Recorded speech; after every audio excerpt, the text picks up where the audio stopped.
You guys are in for a treat. This guy's awesome. He's wearing a sharp blazer. That gets an applause break where I come from.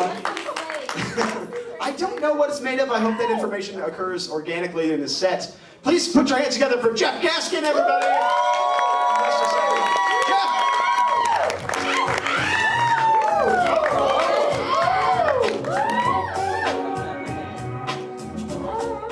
All right, let's get it out of the way. It's polyester. Thank you much. Thank you guys for being out here. For those of you who do not know me, a little bit about myself. My name is Jeff. And before I got into this stand-up comedy stuff, I actually spent 5 years as a weatherman on TV. And, you know, you might have noticed I called myself a weatherman and not a meteorologist. Because if you're familiar with how television news works, in order to be a meteorologist, you have to go through 2 years of very intense plastic surgery. I just wasn't up for it. But by a round of applause, who here actually watches their local news to get their weather information? Anyone? Exactly. One person. Well, if you really want to know what the weather's going to be like, I'll teach you a little secret. This is how we weathermen tell the weather. You can do this almost any time of year. You just hold out your index finger, and you look it up on the internet. Yeah, the secret's out. You see, the entire National Weather Service functions pretty much like a high school midterm exam room.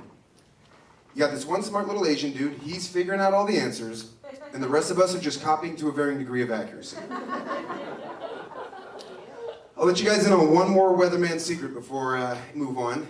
If you ever hear the weatherman or woman on TV saying there's a 50% chance of anything, that's weatherman code for, I am just so hungover right now, I can't even look up the weather on the internet.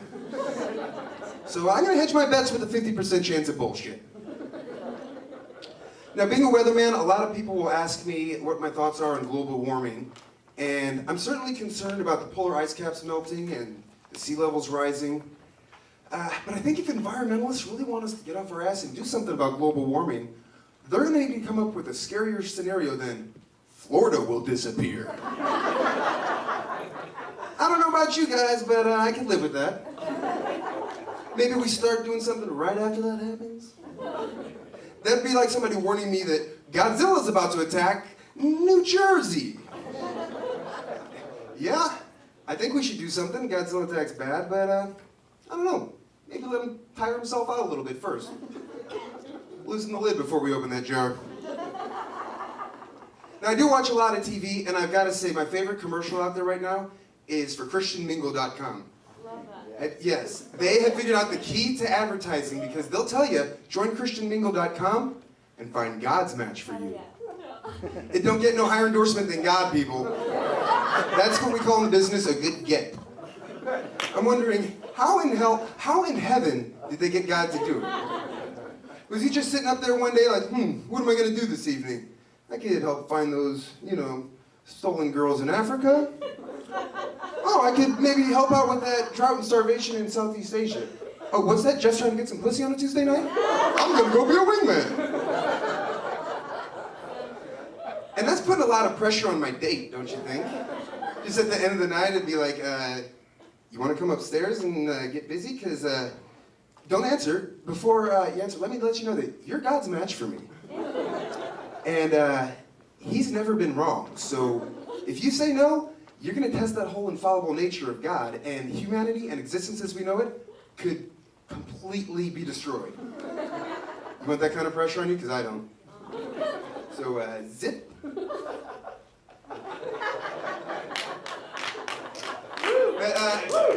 Thank you. I have some thoughts, because this is the first time I've been single in the internet dating era, and I'm excited to try some things out. And so, I don't want to join Christian Mingle because, well, I'm not Christian, first off. So I asked my friend David, who does a lot of internet dating, I asked him if he had tried J-Date. And he told me he wanted to do J-Date, but he didn't sign up because it was too expensive. Well, we can be sure he's Jewish, that's for sure. I want to do some good in this life while I'm out here, so I've started a new charity, and I'm hoping maybe you guys can help contribute. It's called Bluetooth for the Homeless.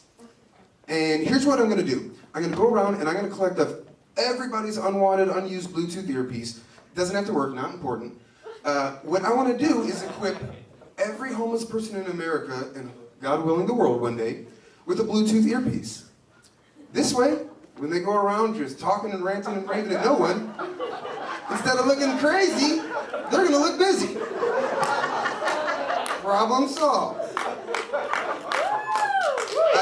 I got one other solution for you. I'm not saying it's worthy of a Nobel Peace Prize, but if you're in that selection committee and you're in the audience, I don't know, maybe listen up. You guys have probably heard about that whole Arab-Israeli conflict that's been going on in the Middle East for the past 65 years, right? It's bad, it's a mess. The Jews have been fighting the Arabs and the Palestinians over the land of Israel for 65 years. There's no end to this fighting in sight. These two groups cannot peacefully coexist. So here's my solution. One of them's gotta go. Now, I'm not gonna play favorites here. I actually think the Palestinians shouldn't leave, because if the Palestinians left, the Jews are still gonna be surrounded by those 6 Arab nations that hate them, right? That's not fun. If I went to a party full of 8 people, 7 of whom hate me, and the 8th is me, and one leaves, it's still not a fun party. So here's my solution. I think the Jews are gonna have to make like those biblical times, pack up the matzah, and hit the old dusty trail. Where are they gonna go, you ask? There's no more land, you say. Well, maybe not true. If you pay attention to those environmental folks, they'll tell you that floating out there in the Pacific Ocean is a giant island of plastic garbage, roughly the size of Texas. So here's the plan. We pave over that giant island of plastic trash, and then we take the entire population of, wait for it, New Jersey, and we put them out there on that island of plastic trash. Then we take all the Jews in Israel, and we put them in what used to be New Jersey, but we're gonna drop the R, now it's New Jersey. It's literally just one letter. I can fix all the signs in the state with one can of paint. It's roughly actually the same size and shape as Israel, New Jersey. It's basically you're just flipping it over. Now the water's on the right instead of the left. Now you got the Atlantic instead of the Mediterranean. Same thing, right? But this way everybody's happy. The Arabs and Palestinians are happy because the Jews are gone. The Americans are happy because the Jersey folk are gone. That's a little added bonus no one was expecting, right? The Jews are happy because the only Arabs they're going to see now are the cab drivers taking them across the bridges and tunnels to those delis in New York. And the happiest of all people are those Jersey folk out there on that island. Because now, not only do they have 4 times the Jersey Shore, but here's the kicker, it still smells like trash, so they feel at home. Problem solved, Nobel Peace Prize, please.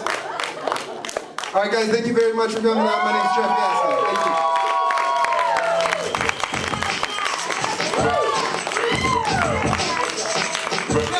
Everybody in his polyester blazer.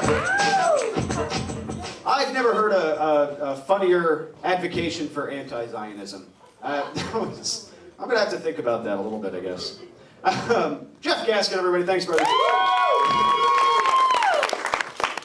That man hates New Jersey.